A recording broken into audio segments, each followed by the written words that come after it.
Carinha, e aí, tudo bem com vocês? Hoje, mais uma vez, a gente vai trabalhar o conteúdo que nós já havíamos falado, né, no início da semana passada, que é o capítulo 3 do nosso livro, que trabalha o conceito de diferentes formas de classificar os países. Como vocês sabem, como a gente já veio trabalhando, não existe só uma única forma de classificar, né, os blocos de países no mundo, e sim várias. Nós já trabalhamos o conceito de desenvolvido, subdesenvolvido, que é de acordo com o IDH, com a per capita, como é que os países eles vão sendo classificados. E mais uma vez agora no capítulo 3 a gente trabalhou, né, já desde a semana passada, a gente vem mexendo nesse capítulo, a gente trabalhou as diferentes formas de classificar os países, mas aí de uma forma um pouquinho diferente das demais, que é olhando os sistemas socioeconômicos ou, como algumas pessoas trabalham em alguns livros, o conceito de sistema político-econômico. Tudo bem? A gente vai trabalhar aqui o conceito de capitalismo e socialismo, os países que se comportaram durante o período da Guerra Fria, inseridos em cada um desses blocos, e como é que o mundo ficou dividido, tá? Então, a gente vai pegar agora, eu queria que vocês não esquecessem que toda aula nossa é para vocês pegarem um livro de geografia, pegarem o caderno, a caneta, lembrando que toda aula nossa, ela já foi trabalhada com um embasamento anterior. Eu sempre passo como tarefa a pesquisa do conteúdo que a gente ainda vai trabalhar na próxima aula, para que vocês já venham com conhecimento prévio, isso é muito importante.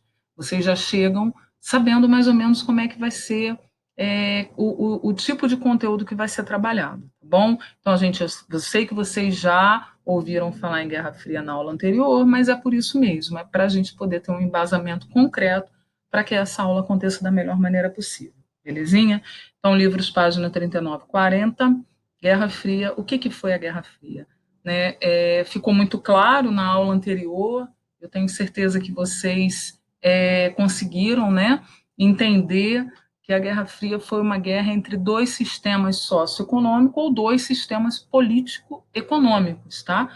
Cada autor, vocês vão ler em alguns livros político-econômico, socioeconômico, tá bom? Então, foi o período que emergiu de 1945 a 1989, mais uma vez eu coloco barra 91, porque esse período da Guerra Fria, há quem conceba a ideia do fim dele em 89, com a queda do Muro de Berlim, que foi o maior símbolo da Guerra Fria, que dividiu a Alemanha em dois, e existem alguns autores que trabalham com a concepção do fim da Guerra Fria com o fim da extinta URSS, que é a União das Repúblicas Socialistas Soviéticas, que acontece em 1991. Tá? Então, antes de mais nada, o que foi a Guerra Fria? Momento em que o mundo esteve dividido em dois grandes blocos, capitalista e socialista. O capitalista, liderado e comandado pela extinta União Soviética, perdão, pelos Estados Unidos, e o socialista, liderado pela ex-URSS, como está nesse próximo slide. Capitalismo, líder, Estados Unidos. Socialismo, líder, extinta União Soviética. Por que extinta? Mais uma vez, lembrando que em 1991, e a gente vai aprender durante esse capítulo, o socialismo ele perdeu a força por conta das suas ideologias, ele não conseguiu se suster, e a extinta União Soviética ela se deflagra, ela se destrói, na verdade, ela se destrói no sentido político e econômico, e ela passa a ser Rússia. Tá? Hoje a Rússia ela tem um sistema político-econômico, socioeconômico, como vocês queiram designar, capitalista. Belezinha? Então até aí todo mundo entendeu, né? Eu tenho certeza que sim.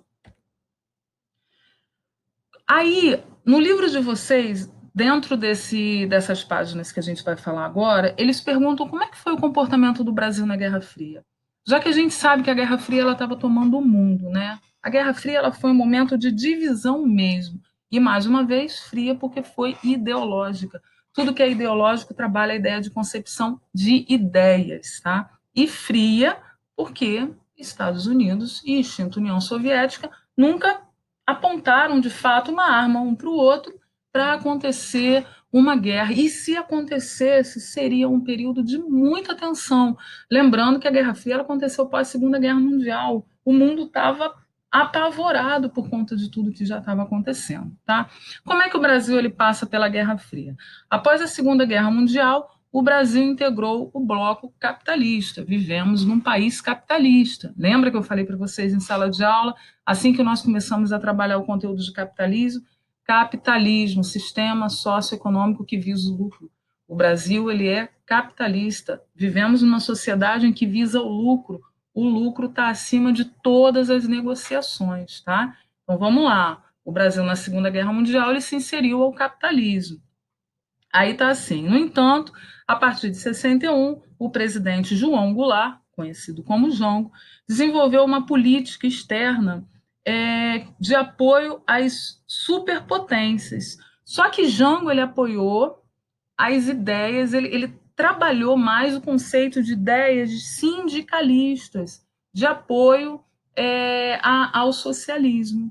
Claro que isso, eu coloquei assim, além desses fatos, então o presidente promoveu uma aproximação política entre Brasil e União Soviética, o que desencadeou atritos nas lideranças políticas, econômicas e militares do Brasil. O que foi isso? Ele, quando começou a trabalhar com a ideia de sindicalismo, de apoio à população, né, menos favorecida, trabalhou com a ideia de manter toda essa justiça. Claro que essas não são eminências capitalistas. E o que aconteceu? Desencadeou crise na liderança política do Brasil. As lideranças políticas brasileiras entraram em crise, e em fevereiro de 1964, tenho certeza que vocês já aprenderam isso, Jango anunciou reformas de base que consistia num conjunto de reformas sociais e incluía a reforma agrária. Reforma agrária é a ideia da divisão de terra para todos do sistema agrícola, tá? Então, em fevereiro de 64, ele vem com essas ideias.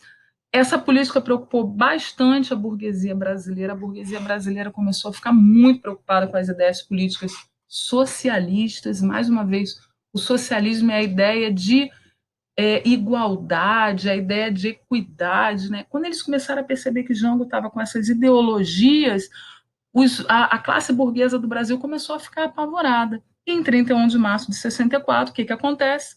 O golpe militar do Brasil.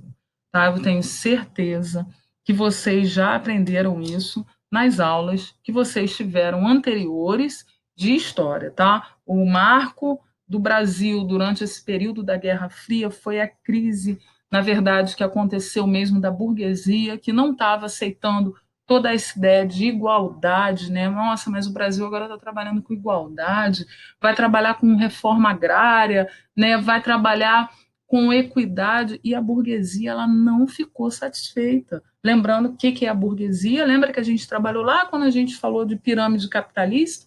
A burguesia, quem está no topo, né? Eles não ficaram satisfeitos com tudo que vinha acontecendo, e em 31 de março o presidente foi deposto. O que é deposto? Ele foi tirado de cena por um golpe militar apoiado pela inteligência também dos Estados Unidos. Beleza?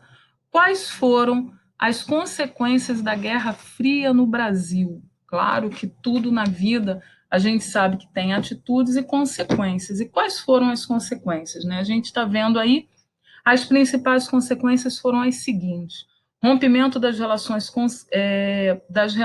comerciais entre a União Soviética, aumento no Brasil, principalmente durante a ditadura militar, das perseguições a quem apoiava o socialismo. Prestem atenção. O socialismo tem a ideia de sociedade igualitária. Todo mundo que tinha essas ideias igualitárias, durante o período do golpe militar, né, no período em que os militares deportaram, tiraram de cena o João Goulart, o que aconteceu como consequência? Quem apoiava ideologias socialistas era perseguido. Né? Aí tivemos vários problemas, a ideia do exílio, né? Que eram as pessoas que ficaram exiladas porque não concordavam com as ideologias dela. Houve um aumento de problemas político e econômico entre Estados Unidos e Brasil. Tá? Bom, a gente vai fazer como pesquisa dessa aula como ocorreu o fim da URSS da Guerra Fria.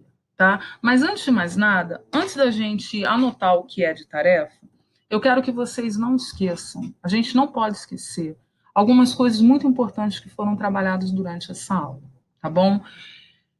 Galerinha, coloquem na cabeça de vocês que de 1945 a 1989, o Brasil e o mundo tiveram dividido entre dois sistemas político-econômico ou socioeconômicos que geraram, na verdade, um susto muito grande para o mundo inteiro. Foi a ideia das ideologias do socialismo e do capitalismo. Vocês imaginem o que é cada uma dessas superpotências querendo mostrar quem era mais forte, né? Relembrando, mais uma vez, eu tenho certeza que vocês anotaram aí no caderninho de vocês, que a Guerra Fria, ela é um período de ideologias, guerras ideológicas entre Estados Unidos e a extinta União Soviética. O que é isso? Eles queriam mostrar para o mundo quem tinha mais força. Eu ou você? Quem tem mais força? Capitalismo estadunidense, socialismo da extinta União Soviética. Quem é que vai dominar o mundo? Tá? Então coloquem isso na cabecinha de vocês. Domínio do mundo de duas superpotências que não estavam satisfeitas com o fim da Segunda Guerra Mundial.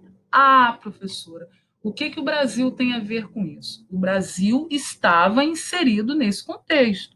O Brasil teve, sim, uma inserção no mundo capitalista, só que durante um período que nós vimos aí, de 64, durante o governo de João Goulart, algumas ideias socialistas começaram a ser trabalhadas na nossa sociedade. A ideia socialista, a ideia de igualdade, a ideia da reforma agrária, que não de forma alguma agradou a classe burguesa. Vocês imaginem a classe burguesa prestando atenção em tudo e falando: ora, estão querendo dividir tudo agora de forma igualitária. Tá? E aí realmente houve o golpe militar, os militares tomaram, né, a frente dessa liderança do nosso país e as ideias capitalistas elas começaram a emergir mais uma vez. Prestem atenção. Eu espero também que tenha ficado muito claro na cabecinha de vocês o que é o socialismo. Alguns alunos chegaram a me perguntar no privado, né? Ah, professora, a ideia socialista ela ficou meio sombria na minha cabeça, não ficou muito bem esclarecida. Eu espero que até agora, com tudo que eu vim falando, os esclarecimentos tenham acontecido. Mas, para a gente relembrar mais uma vez, prestem atenção, tá? Vou falar de novo. Capitalismo, sociedade baseada no lucro. Lucro acima de tudo. Lembra que nós falamos? A ideia do lucro, a ideia do poder, a ideia de uma sociedade dividida em classes sociais, a ideia daquela piramidezinha que a gente colocou no quadro quando a gente estava em sala de aula juntinho, eu desenhei lá a pirâmide em cima, o topo, né, a burguesia, e embaixo nós tínhamos a classe trabalhadora, né, a classe que sustentava o topo. Vimos que esse sistema socioeconômico ele foi dividido em fases e estudamos todo ele. Lembrando que ele baseia-se no lucro. O socialismo, que é algo contrário. Quando eu penso em capitalismo, se eu entendo o que é capitalismo, eu vou ter que entender o que é socialismo. Pensem no contrário. Né? Se eu falo para vocês que o capitalismo tem como base o lucro, o socialismo, se eu estou falando para vocês que é o contrário, ele não tem como base o lucro. Ele tem como base uma sociedade planificada. Alguns alunos me questionaram também a ideia do que seria o planificado. Galerinha, planificado. Quando a gente olha o chão, né, eu sempre falo, quando eu estou em sala de aula, eu falo, olhem o piso da sala de aula. Ele não tem uma ideia única de plano. Então, a ideia do plano é uma ideia que não tem elevações. O que isso quer dizer? Planificado. Igual. Todos que estão inseridos no sistema socialista, segundo Karl Marx e Friedrich Engels, que são os pais do socialismo, o que eles falaram? Que a sociedade ela teria que ser igualitária. Não existiam os ricos, os pobres, quem dominava e quem era dominado. Mas por que o socialismo ele aparece? E por que acontece tudo isso com o mundo? Lembrem-se que a classe trabalhadora ela estava cansada. Os trabalhadores, o proletariado, estava trabalhando horas a fio. Eles não tinham uma jornada de trabalho com um horário específico. Eles trabalhavam demais para poder conseguir dinheiro, para poder se manter. Karl Marx e Friedrich Engels, embasado nesse problema que eles estavam percebendo que a classe proletariada estava vivendo, o que eles fizeram? Criaram um sistema político-econômico denominado socialismo, que trabalha com uma sociedade igualitária, a ideia da igualdade, tá? Queridos, não esqueçam, não é difícil. Socialismo é o contrário do capitalismo. E o que aconteceu durante todo esse período? Do mundo dividido, pós-Segunda Guerra Mundial, a Guerra Fria, que foi o que a gente veio falando. E nessa aula a gente falou de como foi que o Brasil se comportou durante esse período que a gente chama de Guerra Fria. Né? Como é que o Brasil se comportou? Claro, com ideias capitalistas, mas com um presidente que depois, por um momento, começou com algumas ideias socialistas, que foi deportado do poder com o golpe militar de 64, e todos que tinham ideologias socialistas acabaram sendo perseguidos, exilados. Né? Aqui nessa aula a gente também falou das primeiras ideias relacionadas à reforma agrária que aconteceu no Brasil, foi durante o período de 64, no governo de Jânio Quadros. O que é a ideia da reforma agrária? Divisão de terra para todos. Mais uma vez, a ideia do igualitário, né? A ideia de todo mundo dentro do mesmo preceito econômico, tá bom? Então, as consequências a gente já viu, o que aconteceu, né? O Brasil passando por toda esse domínio, né? De deportarem um presidente, de entrarem os militares e dominarem, tá? Tudo isso está no livro de vocês, nas páginas que a gente já falou, 39 e 40. Eu quero que vocês deem mais uma olhada. Eu torço muito para que a gente se veja o quanto antes. Eu sei que não está sendo fácil essa nossa distância. Eu sinto saudade de vocês, das nossas aulas, dos questionamentos, de vocês perguntando. E o oitavo ano, todos eles são extremamente questionadores, o que me deixa muito feliz. Parece que quando eu estou dando aula, eu estou ouvindo a voz de vocês, né? Professora, mais isso, professora, mais aquilo. Eu sei que o quanto antes a gente já vai estar juntinho. Queridos alunos, qualquer dúvida que vocês tenham, publiquem, postem lá no nosso Classroom, coloquem lá os comentários, que eu vou responder a todos, com certeza. Eu quero agora que vocês, agora sim, peguem um caderno e anotem, tarefa, a pesquisa que a gente vai fazer no nosso caderno de geografia como um embasamento para a nossa próxima aula. Lembrando, toda pesquisa feita é um embasamento para a próxima aula, para que vocês não cheguem em sala de aula, ou não cheguem aqui, né, na nossa sala de aula agora, nesse momento virtual, sem saber o que vai acontecer. O nosso próximo conteúdo é como ocorreu o fim da União das Repúblicas Socialistas Soviéticas e da Guerra Fria. Como é que aconteceu esse fim? A gente veio falando até agora o que foi o mundo dividido, como é que aconteceu, mas a gente sabe que teve um fim, certo? Do Muro de Berlim, da queda do Muro de Berlim em 89, da fragmentação da extinta União Soviética em 1991. Como é que isso aconteceu? É isso que vocês vão pesquisar. Eu quero que vocês coloquem no caderninho de vocês, tá? Essa pesquisa que eu sei que vai ser joinha para a nossa próxima aula. Belezinha, meus queridos? Olha, eu vou dizer para vocês que eu estou morrendo de saudades e eu quero logo que a gente se reencontre, tá bom? Beijinho, fiquem com Deus.